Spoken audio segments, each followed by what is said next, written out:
noção de evolução. Isso é muito importante para uma história, para qualquer história, mas principalmente para uma história longa como One Piece. Você ter a noção de evolução da sua história. Como assim, Juliana? Nas histórias longas em geral, a gente acompanha o quê? Esse crescimento, esse desenvolvimento do personagem muito mais forte e impactante do que numa história curta. Eu posso pegar como exemplo também Harry Potter, Senhor dos Anéis. Mas vamos lá, Harry Potter também. A geração que assistiu Harry Potter desde o início, e a gente pode falar sobre isso também no episódio Desbloqueia só sobre o Harry Potter. A geração que pegou Harry Potter desde o início cresceu com ele, evoluiu com ele. As pessoas hoje que são mais velhas pegam a Pedra Filosofal, olham e falam assim: ah, mas essa Pedra Filosofal é muito infantilizado. Só que era para as crianças daquela época, para as crianças com aquela idade, para as crianças de 10, 9 anos daquela época. Eu assisto a Pedra Filosofal hoje e falo: nossa, realmente, a história tá devagar. Poderia ter algumas coisas mais rápidas. A J.K. poderia ter colocado alguns outros elementos mais interessantes. Só que eu assistindo há anos atrás, quando eu realmente tinha 10 anos, 11 anos, eu não lembro, mas eu tenho a mesma idade do Harry do filme. Então eu acho que foi, né, eu tinha 11 anos, acho que na época. E aí, aquilo dali pra mim era fantástico, aquilo dali pra mim era fenomenal, era lindo, era tudo que eu queria ver. E como eu tinha a mesma idade que ele nos filmes, pelo menos quando eles estreavam aqui no Brasil, porque de uma certa forma, acho que os 2 primeiros não estrearam exatamente no mesmo momento, mas a partir daí foi exatamente a mesma idade. Eu tinha a mesma idade. Quando eu assisti a Pedra Filosofal, eu tinha a mesma idade que ele recebeu a carta de Hogwarts. Quando ele tinha 17, eu tinha 17. Quando ele tinha 16, eu tinha 16. Quando ele tinha 15, eu tinha 15. Então, gente, isso é uma noção de conexão muito grande. Eu vou entrar mais um pouco dessa questão de conexão, só que eu evoluí com o personagem. Juliana, uma história longa, então vai demorar tanto tempo assim? Geralmente demora. Eu não sei o quanto você é rápido para escrever, mas uma história longa, então esteja preparado para isso. Até você que quer fazer uma história longa, esteja preparado para que uma história longa exige também muito tempo. Geralmente essas pessoas que fazem essas histórias longas, o que acontece com elas?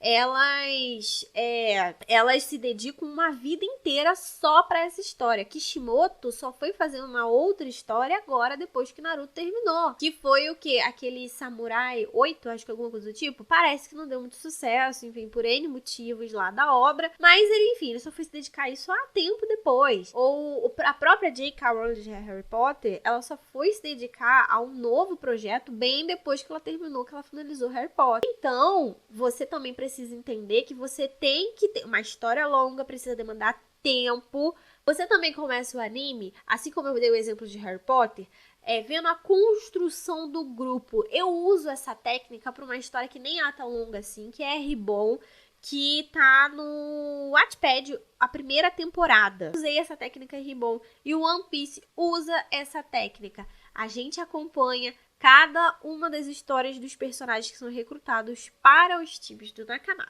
E não é uma coisa só simplesmente, e aí, cara, vem? Não, ele conta toda uma história pra quê? Pra gente criar vínculo com cada um daqueles personagens. E aí, a gente consegue ter essa identificação com os personagens, e você também na sua história pode usar isso? Pode. Para histórias curtas, seria bom começar assim tão detalhadamente? Não. Para histórias mais longas, faz um pouco mais de sentido. Porém, você tem que entender que você corre o risco de algumas pessoas acharem que é enrolação. Por exemplo, quando a gente fala sobre One Piece mesmo, muita gente diz que o início é enrolado. Ah, o início é muito enrolado, porque fica contando de fato essa história do como o Luffy conheceu cada um dos primeiros tripulantes. E depois, cada tripulante tem a sua história e o porquê de ter conquistado o Luffy, o porquê de estar lá dentro. Então, você tem que entender que também isso tem que fazer parte da sua estratégia, de você entender que, talvez eu perca algumas pessoas aqui, talvez algumas pessoas achem isso enrolação, ou você usa uma escrita mais dinâmica, conta fatos mais resumidos. Eu, por exemplo, os meus capítulos são curtinhos, tá? Porque, na verdade, não são nem capítulos, é como se fosse só divisões dentro da história, porque Ribbon, cada temporada é um one shot, então é uma história curta pra você ler rápido. One shot por base não teria divisão de capítulos, mas eu acabo dividindo porque, enfim, eu acho que é legal fazer assim e eu acabo fazendo dessa maneira. Pensa nisso, você que tá aí, que não assistiu One Piece, talvez não entenda tanto, ou entenda com outra história longa que você já tenha assistido. Você que acompanhou One Piece sabe que por mais que às vezes tenha sido devagar ou enrolação, aquele início faz toda a diferença pra você, porque você parece que você conhece tanto aqueles personagens, sabe? Tanto que parece que eles fazem parte da sua família. A evolução do prêmio deles, isso daqui tem um outro ponto que eu vou falar também, que fala sobre isso. Sobre como essa evolução de prêmio é legal também, por conta da questão do a gente ver o quanto eles ficaram mais fortes, mais reconhecidos, mais poderosos em determinação do prêmio. É uma régua. E isso é usado em várias outras histórias para também marcar, fazer o leitor, o espectador, sentir essa evolução. Nós temos aí duas réguas em One Piece, basicamente. A gente tem o Haki, que é logo o item abaixo, e a gente tem esse prêmio. O prêmio, ele fala muito do quão famoso, quão importante, quão impactante aquele personagem é dentro do bando e pra fora, pro mundo dentro do anime. E o Haki é aquele nível de poder que a gente principalmente quer, que ali é mais pra medir até os personagens que são os mais fortes, né? Ou realmente a evolução de poder, de força física daquele personagem. A gente vê isso em outras histórias, como, por exemplo, se eu pegar Black Clover, agora no mangá, eu acho que ainda não entrou no anime, eles têm aquela régua de poder nível arcano, nível iniciante, eles colocaram um nível lá agora de poder dentro do coisa também. No Naruto, a gente também tem alguns níveis e principalmente a questão do seu Jounin, Chunin, Genin. Isso pra gente é muito claro, é Danbu. Isso pra gente é muito claro saber, pô, o cara é Danbu, Kakashi era Anbu, Itachi era Anbu. Ah, mas Naruto era só um Genin e virou Hokage. Cara, essa noção, essa régua de poder, anota isso aí. Que se você quer fazer uma história longa, principalmente nesse estilo shounen, qual é a régua de poder ou a régua de evolução que você vai mostrar? A gente tem, por exemplo, também, em Harry Potter, lá eles não medem poder por níveis, né? Mas a gente tem o quê? As classes da escola. Cada ano que ele passa, ele evolui mais para ser um bruxo mais forte, mais poderoso e etc. Então, essa régua de poder é importantíssima para a pessoa acompanhar essa evolução. Quando você deixa isso muito forte no seu leitor, esse nível de evolução, assim como eu tive o efeito com Harry Potter, assim como as pessoas que acompanharam One Piece desde o início têm esse efeito com os personagens, passa a não ser uma coisa chata, porque é como se você estivesse acompanhando um amigo seu, ou sei lá, vou bem mais profundo, assim, tem um bichinho de estimação que não é legalzinho ver ele crescendo, não é legalzinho ver ele fazendo não sei o quê, uma mãe com um bebê, ai que legal, meu bebê agora já tá falando, já tá andando, já tá correndo, agora já merece os tapas que tá derrubando as coisas no chão. Não é a mesma coisa?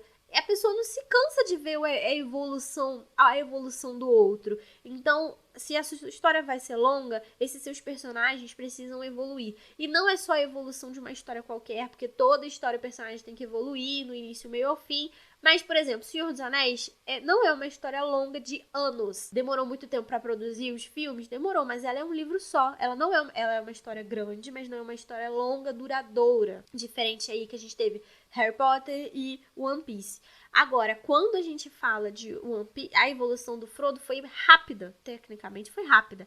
Agora, One Piece são anos, apesar da cronologia deles, eu acho que tem 1 ano, 2 anos e pouco, né?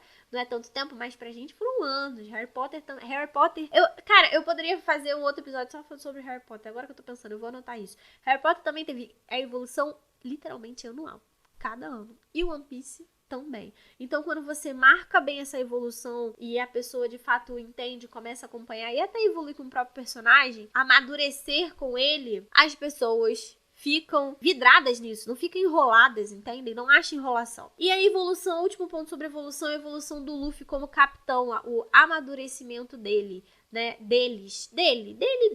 Uma cena pra mim muito marcante, que eu gosto demais, que eu chorei junto com o Luffy, foi quando o Luffy e o Zoppo tiveram uma briga. Não vou entrar em detalhes porque da briga pra não dar spoiler, mas quem viu sabe que por conta de uma decisão muito importante que eles tinham que tomar, abandonar um item muito importante pra eles, quase que, na verdade, um membro, o Zoppo bateu o pé que não iria abandonar, o Luffy disse que ia, enfim, disputaram a briga e se o Coisa perdesse, né, ele teria que expulsar o Zoppo do bando.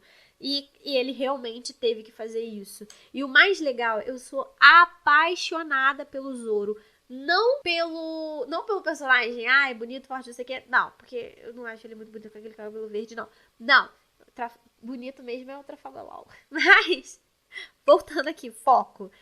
O Zoro faz um papel muito importante nesse crescimento, nessa evolução. Ele é o imediato do navio, ele é o coach do Luffy. Ele é o cara que chegou pro Luffy, o Luffy chorando, não querendo tomar a decisão que ele teria que tomar. Mas ele falou assim, engole o choro, você é o capitão e você precisa tomar essa decisão, ponto. O Luffy chorando em lágrimas, o restante do bando sem ser o Zoro, suplicando pra ele não fazer aquilo, e ele ainda assim se manteve firme.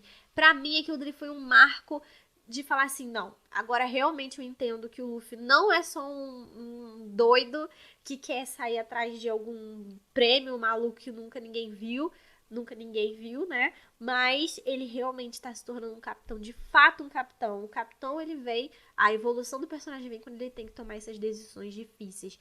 Qual é o marco da sua história que você vai mostrar que o seu personagem, que toda aquela evolução realmente está fazendo sentido para ele? No One Piece a gente tem duas evoluções grandes. O primeiro é quando tem esses marcos bem mais bem mais essa pegada emocional. E aí ele mostra uma evolução de amadurecimento emocional e psicológico dos personagens. E tem os marcos de todo final de arco, tem uma grande luta. E essa grande luta, o Luffy ou os outros sempre se desenvolvem mais fisicamente, né? Então, você, além dessa régua que ajuda a pessoa a entender, você mostra aonde aquele personagem está nessa régua de evolução através desses marcos importantes. Subiu de nível de prêmio, todo final da grande luta vem lá a informação, Luffy subiu de prêmio, não sei quem subiu de prêmio. E aí essa régua faz a gente ter noção de, caraca, ele evoluiu. Ao ponto da gente ficar ansioso esperando, cara, e agora? Quanto será que ele tá valendo? Pega essa visão e anota para suas histórias. Juliana, eu consigo usar isso em histórias pequenas? Consegue. Você não vai ter tanto tempo para trabalhar tão bem quanto história grande. Mas consegue também.